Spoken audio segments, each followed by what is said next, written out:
What's happening, everybody? Tuesday night here on Divots and Pivots, brought to you as always. We're here on That Sports Podcast Network and audio versions on Golfer Gang Network. Shout out to them as always for all the support they give the show and have always given the show. And also brought to you by acornhills.com, acornhillsco.com, I should say. Use discount code DIVPIV, DIVPIV 15 for 15% off your next order. And join the Founders Club. We can talk about more of the Founders Club later. I'll say that at the end of the show because Keith looks like he's rip-roaring ready to go here. Keith, how are you this evening? Welcome in for another beautiful Tuesday. I'm doing okay. It's been one of those weeks. I have had a little bit of a stomach bug. So if you're wondering why I'm standing up, still trying to get comfortable. I am definitely on the mend. And I don't want to go total diva on you, but if I'm going to be a co-host, I'm going to need to. You get all that cool stuff in the intro. I need to at least see my face somewhere. Oh, you will. We gotta definitely get that in there. It's going to happen. Just messing with you, man. No, but you are not wrong. You are not wrong. So we do have to make that work. So you'll be on the lookout, everyone, for a new intro coming soon. We'll get that working for you. Let's get into some of the news, though, coming out of this past week.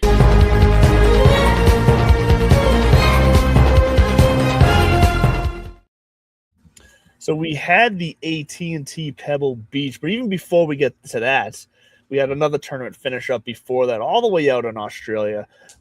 Yes, I am going to actually talk positively about the Live Adelaide tournament, because if there is one tournament they have gotten right on that tour, the Adelaide one, you can't take that from them. They love it out there in Australia, so whatever, enjoy it. But the bigger story, Anthony Kim, he gets a win again, finally. And yes, I'm not a fan of Live. You all know that. Whatever, fan or not, the comeback story of Anthony Kim, how can you not cheer for that? He shot up, I think, 600 points in the world rankings just based off of that win alone, and now that Liv's getting points. So huge for him. Were you watching that at all? I mean, I wasn't watching it myself. I saw the notifications when it happened, and then I tuned into reading up on it. But did you were you paying attention? Did you even know he was up to win coming in the morning? I mean, I follow Live, not gonna lie, rarely ever do I watch events, but in fairness to me, I don't ever know what channel it's on either. But yeah, more than anything, I was shocked because I saw what happened with John Rahm on the third round on the 18th hole. It was all over, Twitter/X, and just Bryson DeChambeau, man. I am such a big Bryson fan. I know a lot of people hate him. I think he's awesome. His face when he realized where Rahm got to drop his tee shot was just like, what?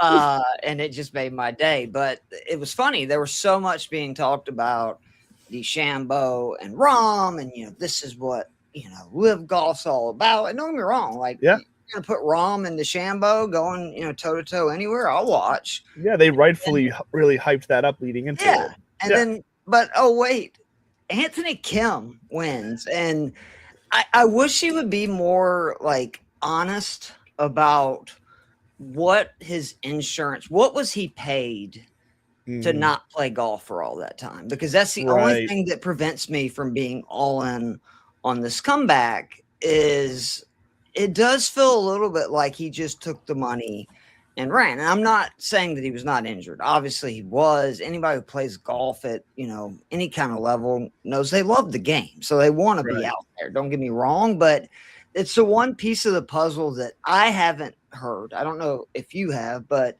I just know that he could not play because of an insurance policy he had taken out when he was very young. He got injured, and I'm assuming Liv ended up not only, paying or matching that insurance number, but probably exceeding it.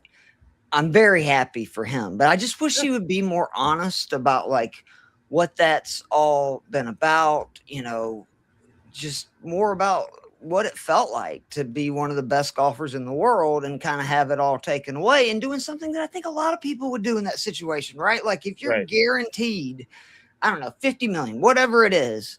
But the deal is you cannot play professional golf because you're injured, right? Like, you can't go at it full Borg anymore and make a living, I probably would do the same thing. That fascinates me. And I feel like he has not done a good enough job, and neither has the Live Tour, of explaining what the hell happened for 2 decades. Because for people who are young and not old like me and you, he was that dude, man. Like Anthony Kim was the guy. He was definitely one of the top 5 golfers in the world. The closest thing to Tiger, and what I mean in that sense is not his abilities, but just he had it around him. Yeah, people knew what he was capable of, and they were excited for it. Yeah, he had the charisma, I guess would be. There were so many of the golfers back in the day were robots, and like Tiger, it was like, whoa, who is this guy? Yep. And I'm very happy for him, though. I hope that he gets to play in some majors. And I'll go ahead and say that I took some jabs. I didn't put anything like that on social media or whatever, but when he was shooting like 80s and stuff, we were laughing in text groups and stuff. And yeah, Keith, how many tournaments have you won on any professional tour? That's 0. But as the professionals on the radio, seriously, man, it's awesome. As the professionals on the radio say, we have a show to do today. That's right. So we talk about what's relevant, and there was times where that was relevant. But no, obviously, you wish for the best for him. I think there was more than even just I don't remember all the story, but I do remember there being more to why he was gone than just the insurance policy as well. I think there was a lot of stuff going on there, and I feel like there was like a very mini documentary or interview that he gave about it, but he went in some depth about it. I'd have to dig that back up though, honestly. But yeah, if we could see Anthony Kim, I think Anthony Kim would be welcomed back if he got an invite to one of the majors. I think the fan base would welcome him back, because like you said, our generation, we remember him, and hell, I think he was even in one of the Tiger Woods games. He was. I think he was in a couple actually. Yeah, I know he was close with Tiger, and I know there's that famous video of Tiger calling him, and so yeah, it's exciting stuff there. Someone else who the fans just can't get enough of, and he is starting to do his own thing here, is Scotty Scheffler, just being inevitable. Goes out. I jokingly texted you on Thursday. It was like, oh, he went out and did another bad round. Like, is he going to be able to do it again? And then lo and behold, he ends his round on Sunday tied for the lead.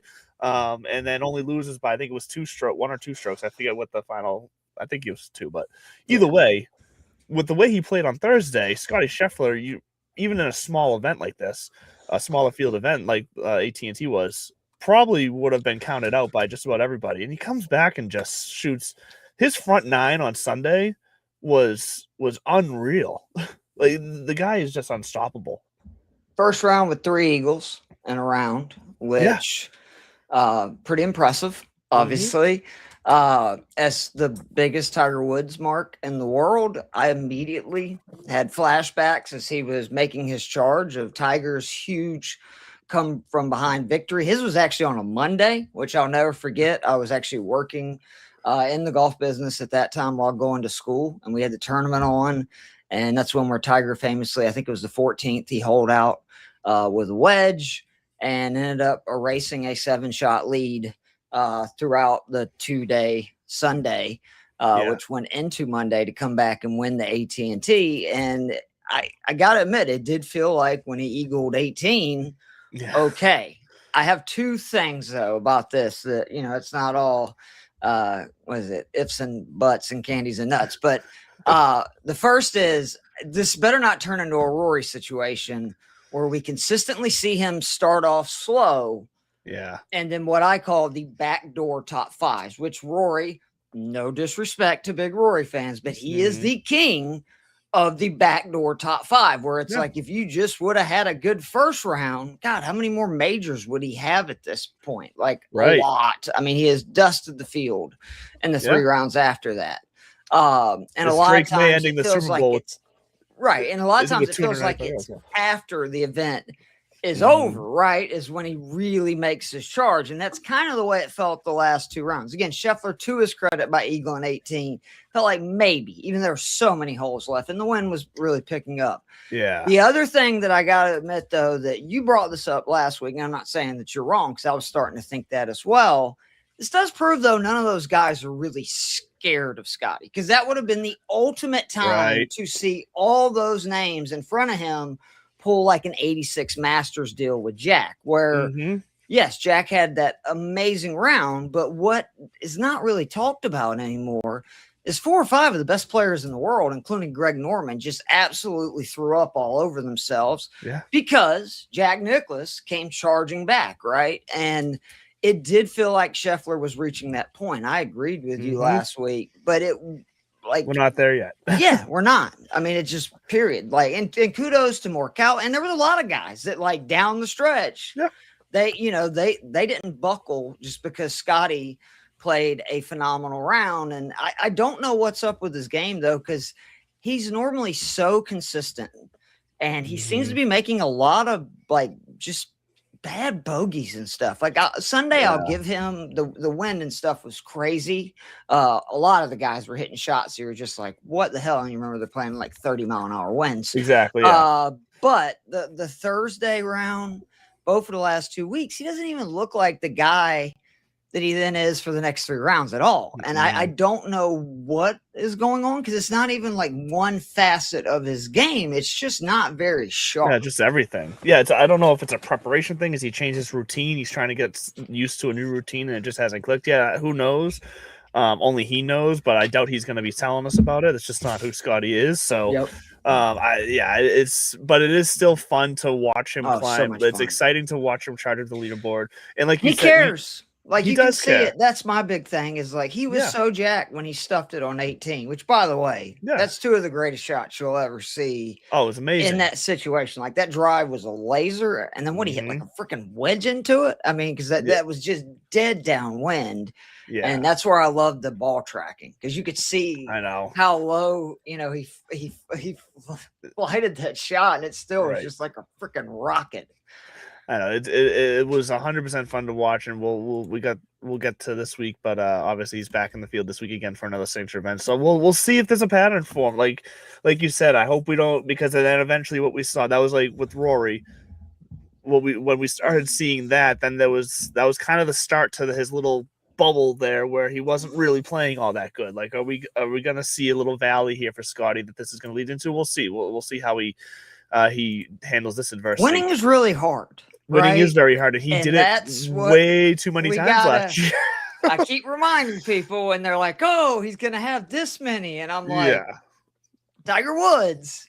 By the time he was Scheffler's age, I think already had 9 majors and like 45 wins. Okay, yeah, it was unreal. And I mean, if you think about it, he had 70 something.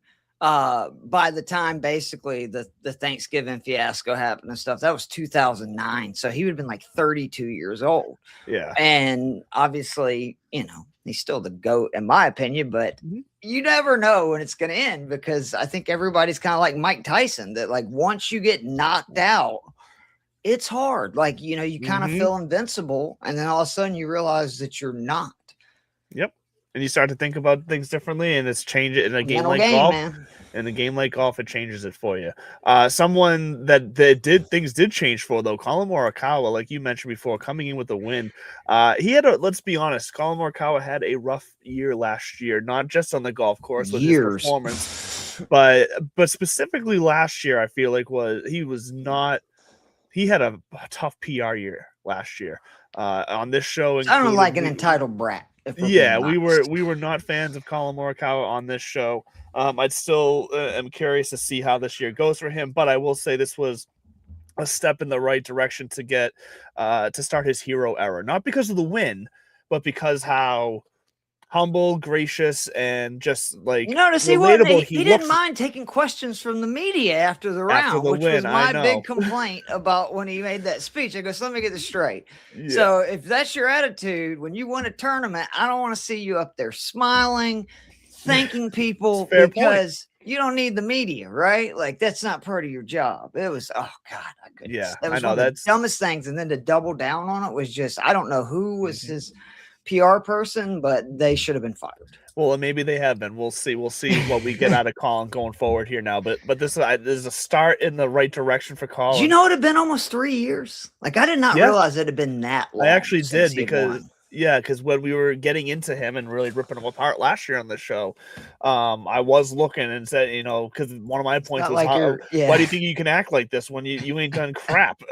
So, but he's quietly got off to a great start. Win aside, from a stats standpoint, he's been a very consistent kind of guy at most of the strokes gained stats that we look at for DFS value and all that. Like Still one of the he's best been ball up there. strikers on the planet. Like if he can He putt, is. like he's another one of those guys that when his putter is on, good Yeah. luck.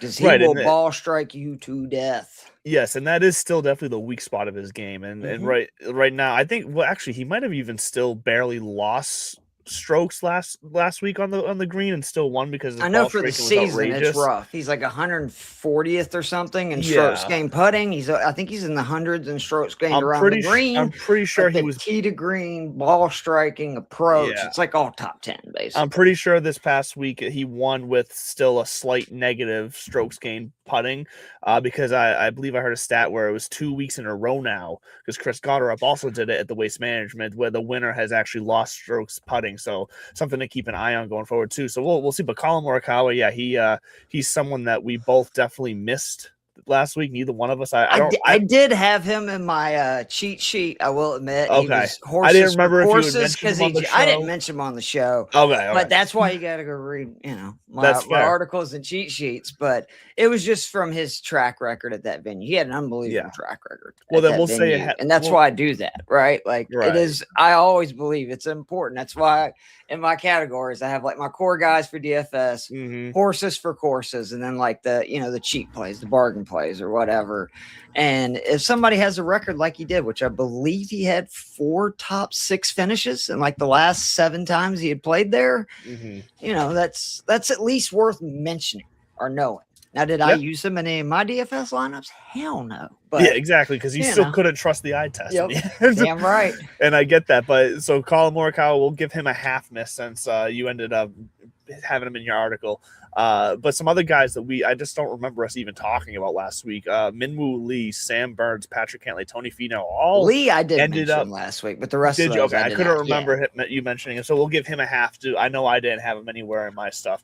But those are guys that ended up finishing top 10, top 20, and played pretty consistently all week too. Minwoo Lee, I will say, came up almost. Didn't even see him coming up the leaderboard at all, and then all of a sudden Sunday he's right there. I was like, wait a minute, where did he come from? Was I just he actually did a Scotty where, if I remember correctly, he didn't have a very good first round. Yeah, and then really turned it on, and he's another guy that's just fascinating to me. All the talent in the world.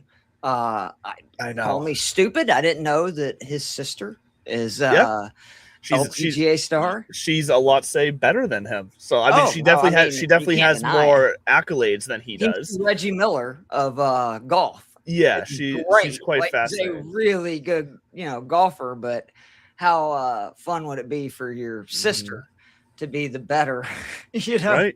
person at that sport. Right. Well, they talked about on the I think it was the last Full Swing. He was on there, and they talked about him, and they interviewed us. Like they did a whole part about the two of them together. So I would say we missed them, and then guys that, or at least guys that I know I personally got wrong, finished below where I was kind of expecting them to. Was definitely Michael Thorbjornsen finally came back down to earth in a hard way this past week. Brian Campbell also, he's not someone that I've been on recently, but he felt like a kind of a dart throw, dark horse this past week, but he was down towards the bottom too. Daniel Berger as well. Berger murdered crapped his pants. I had him in a lot of DFS. Oh, he was in every lineup. And I mean, literally, he was the difference between me cashing, and because I think I did 5 lineups last week, cashed in 1.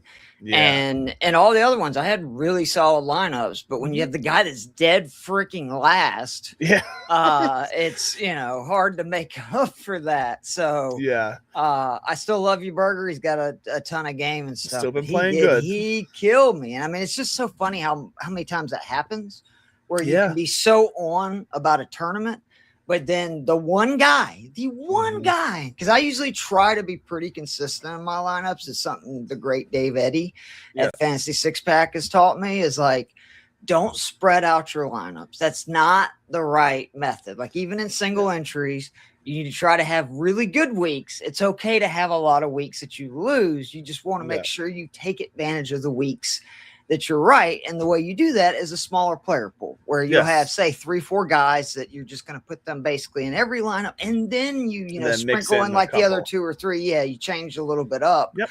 And of course, Berger, literally the only player I had every lineup this week. And I really think he finished dead last in the event. So you might be right. Keith.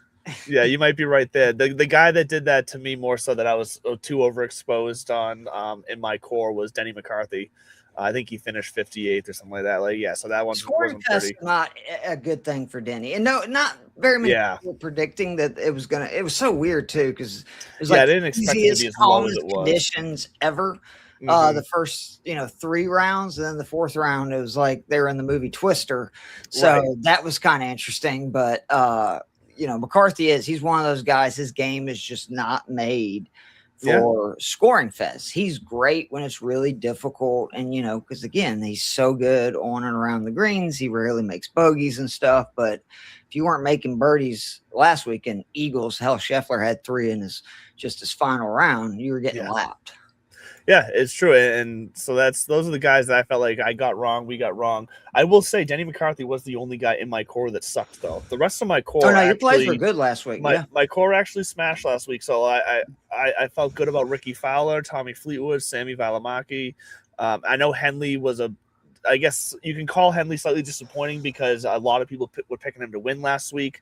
And he didn't, obviously. He's another guy, though, that if it turns into a scoring fest, that's not his ammo either. Right. Like, he's just a really good golfer who doesn't make mistakes and is just solid. He doesn't have like that 5th gear that, and that's what again, Scotty Scheffler showed on Sunday, that it's like, Rory again is the king of this. It's like, oh crap, if I want to actually have a chance to win this, I'm going to have to go at every flag. And those guys can really do something when they do. Henley, McCarthy, they just don't have that game. And that's what's great about golf, though, is that's the kind of golfer I was. I've won, like 4 club championships at my club. I'm not saying I'm like this incredible stick or whatever, but that's my game. As I always tell people, I just want to be around par after the 36 holes and see what's happened. And, 3 of the 4 years, even has won the tournament that I've won it. And I feel like that's what's so great about on the Pro Tour, too, is depending on what goes on in the tournament, the best golfer in the field does not win, obviously, every week. It's just so rare to other sports where typically the best team always ends up, winning, or one of the best teams. And in golf, it's just, there's so many factors, and it's one of the many reasons I love the sport so much. Yeah, I 100% agree. So overall, we had a fairly good week at the AT&T. We hope to keep that going this week with the Invitational, the Genesis Invitational coming up at Riviera. The famed return back to Riviera after we had Torrey Pines last year because of the unfortunate wildfires. But, that was nuts. It was. But let's get into some course breakdown for this week.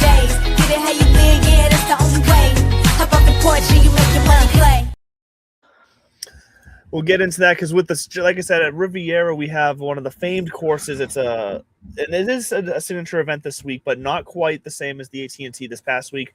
It was a no. Can you explain that to me? Why was there no cut last week, but there is a cut this week?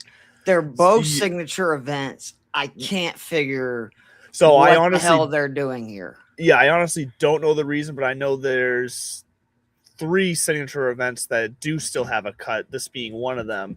And it's a small cut. It's 50 players and ties. Oh, but here's the caveat here. It's 50 players and ties or within plus 10 strokes off the lead. So it's like going back to the old major. Was it Augusta that used to do? One of the majors was the only one that used to do that. Where it I don't think it was Augusta. 50 and ties, and then within 10 I want to say it was the PGA. I feel like it was the PGA, but I could be wrong. Either way, though, there's a chance that only like a handful of guys get cut this week, basically, because the field is 72 players, cut at 50. So we'll see. It's probably not going to be a very big cut. So the defending champ, Hideki Matsuyama, but once again, last year at Torrey Pines, this year back at Riviera. Different. Ludwig actually won last year. At that's right. I'm sorry. Yeah, Hideki you're was right the about last one Hideki. He is the defending champ for at this Riviera. venue. Yeah. Yeah, that's right. I knew I was going to mess that up, and I told myself that earlier. Yeah, Ludwig won last year at Torrey Pines. But when it comes to Riviera, it's a par 71. It is 7,300 yards, almost 74. So it is considered a long course. And we get those POA greens, which are a bit inconsistent with the path that your ball takes on them. They're fast. And they want them to play so firm and bumpy. fast. Yeah, but that's the thing. The bumpiness is like you don't always get the same the same line. As the day goes on, too, I hate Moana greens. They're so maddening.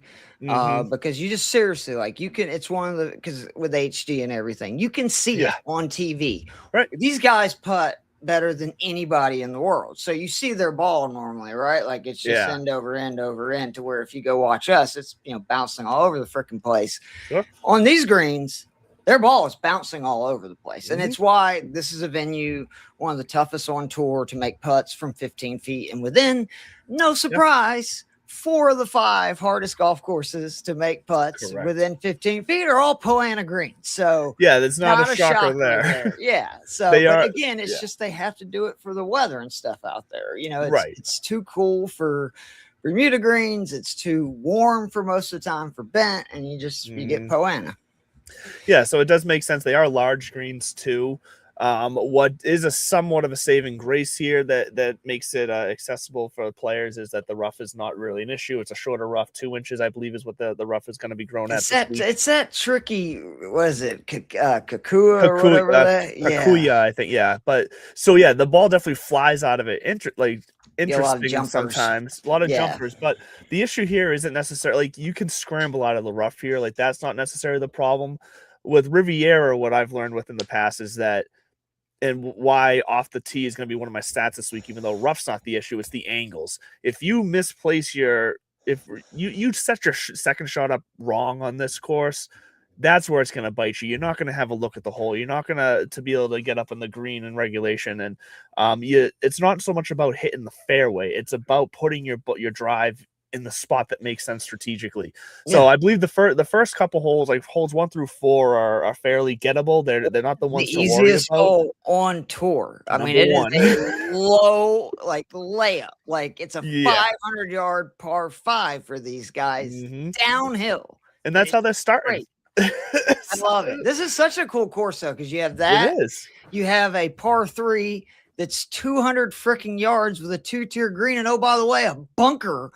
Right in the middle of it. And then now you have, what is it? I think it's the 15th hole, thanks to guys like Victor Hovland, these freaking maniacs. And now they're just pounding it down the 17th fairway because it's a tight dog leg right. And they're just like, screw it, I'm just going to hit it over in the other fairway. That's right, yeah. And you mentioned the bunkers. Like, there's not a ton of bunkers on this course, but the ones that are on the course are tough. They're between their depth. Have you ever seen anything like that? Where it's it's literally like, I'm not kidding people. Like you can bring it up on Google or whatever. The bunker is in the middle of the green. The green goes around the bunker. It is wild. It's a very unique setup there. So there's a lot of unique parts about this course, which makes it interesting to watch if you enjoy the game like us, because it's like I said, it's set up to be strategic. You can't just bomb away and fly it in. You got to place your ball correctly. You got to hit good shots. You got to hit different shots.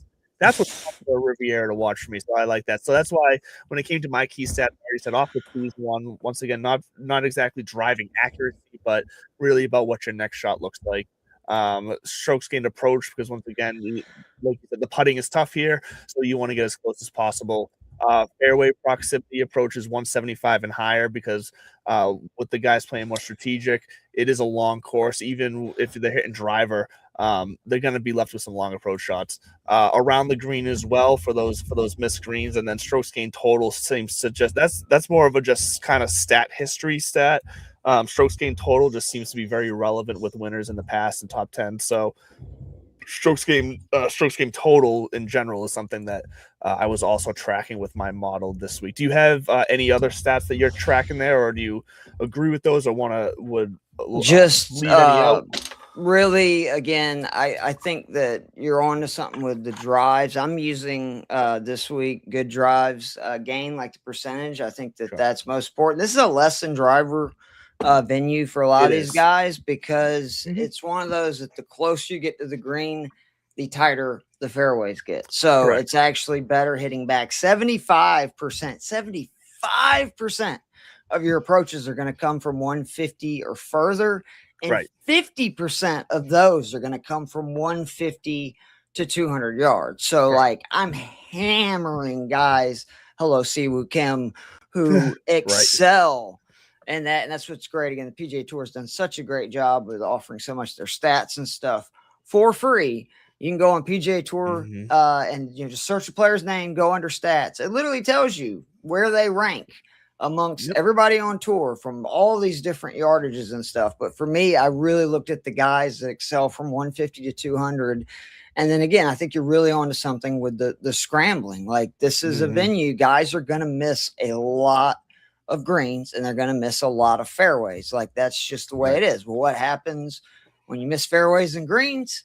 You got to scramble your ass off or you're not going to play well. And you look at it, the cut, even with it, being an elevated signature event every year over par, makes it to the weekend. This is a very difficult course. I think we're not going to be seeing outside of the 21 major, under again this week. no, you would definitely not hear. I think that really, maybe with the exception of Jack's Place, and if the conditions are tough at Bay Hill, they're the only two venues that I think can compare with this one in the sense of just a true test, to your point, where, and ironically, the two greatest players in the history of the game, neither one of them ever won here. And they both played it a lot, which is very wild. Like, I think you can actually look venues at Tiger and Jack. I think it's like if they played it at least 10 times, one of them has won that venue, a tournament there. Neither one of them ever won here. But you look at the names that have, it's just a who's who of some of the greatest players ever.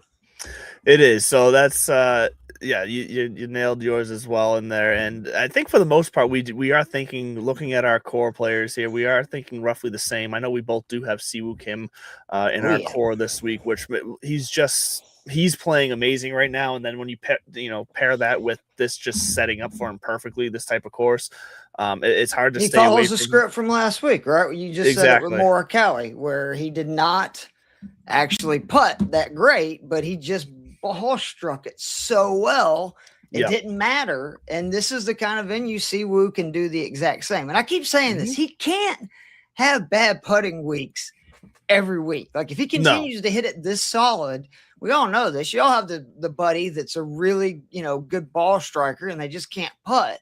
But man, the day that cup gets a little bit bigger, they go low. And I keep waiting that for Siwoo because he is just putting on a clinic right now with his ball striking. You look at like every metric across the board, tee to green, ball striking, approach, even off the tee, accuracy. Like Siwoo has turned into one of the best, just pure stripers of the golf ball on the planet. Well, and it's also not even, it doesn't even necessarily have to be that his putting turns on. This is one of those weeks where everyone else's putting could turn off. And all of a sudden his ball striking is just a massive advantage if he's one of the few that can actually put it within 5 feet on a lot of these holes.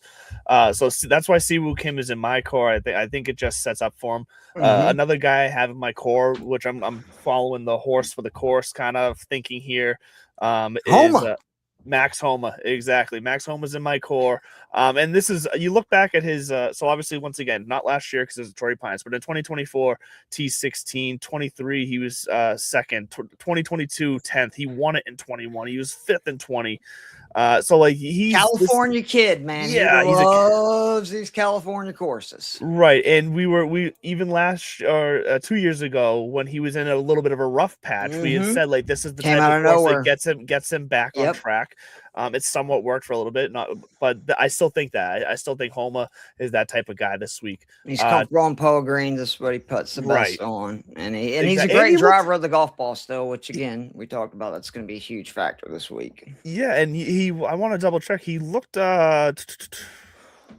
he looked fairly decent.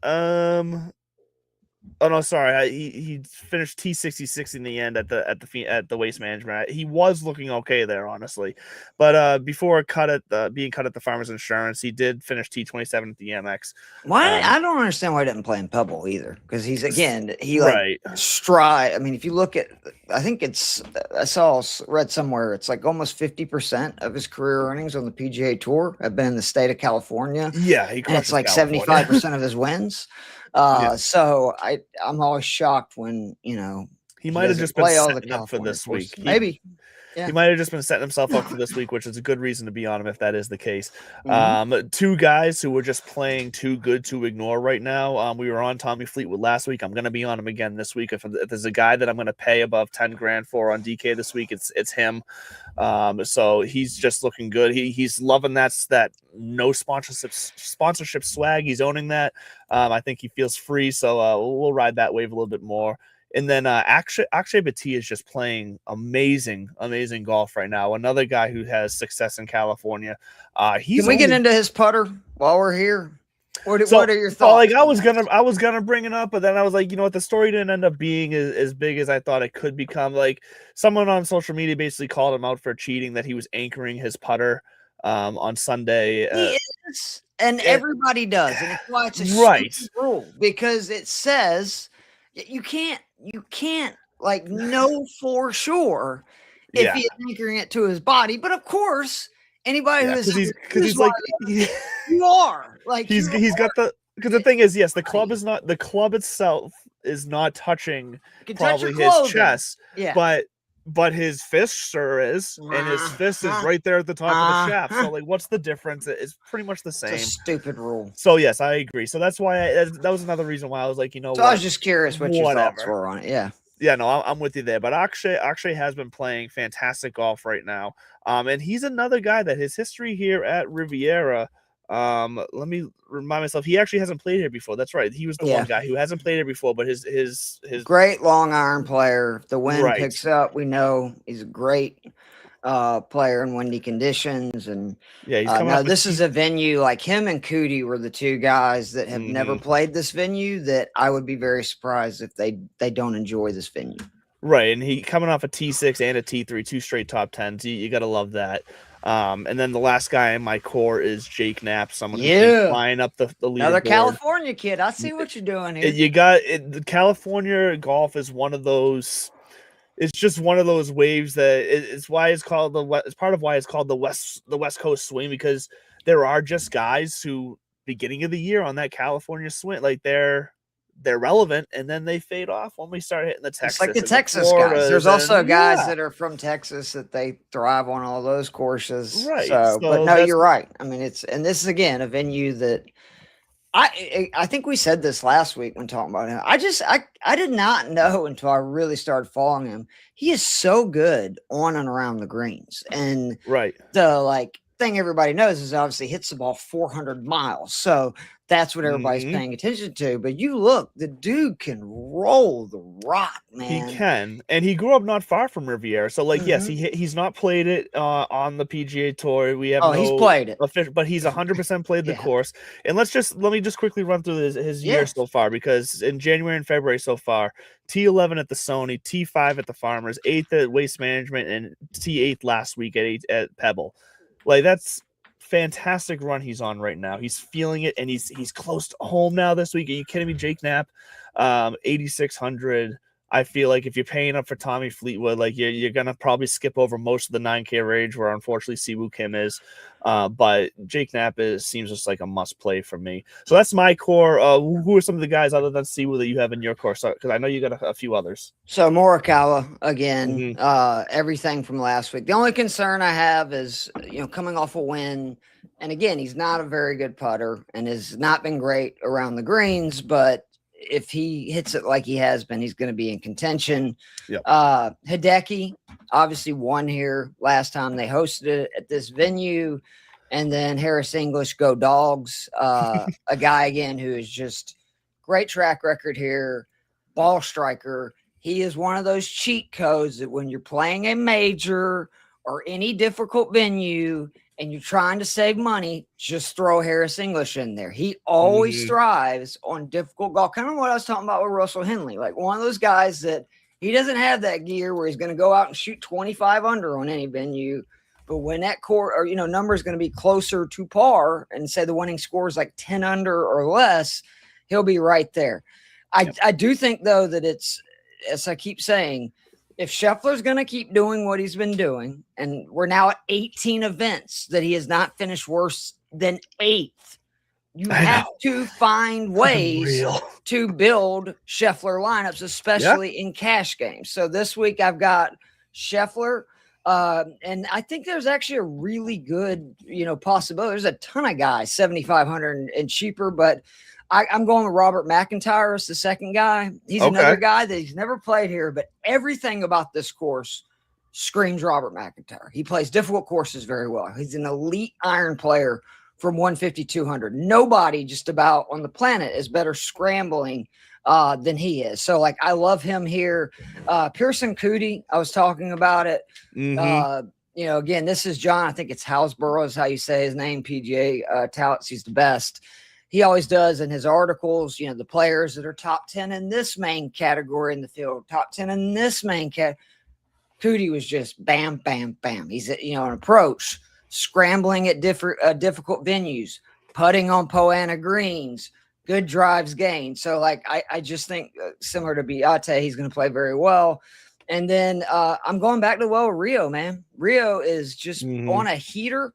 He's actually putting, for him, pretty good because normally he just gives up a ton of strokes on the green. He's been close to being even with the field, which if he's going to do that, he's going to be just fine.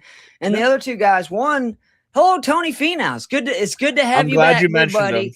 Got I almost put him in my core. Record at this venue, man. He's got 2 runner-up finishes here. Yep. I believe overall he's got 5 top 20s. This is a course that, is tailor-made to his game. And if you watched, like I know you did, last week, starting to look a little bit more like the Tony Finau we all know and love.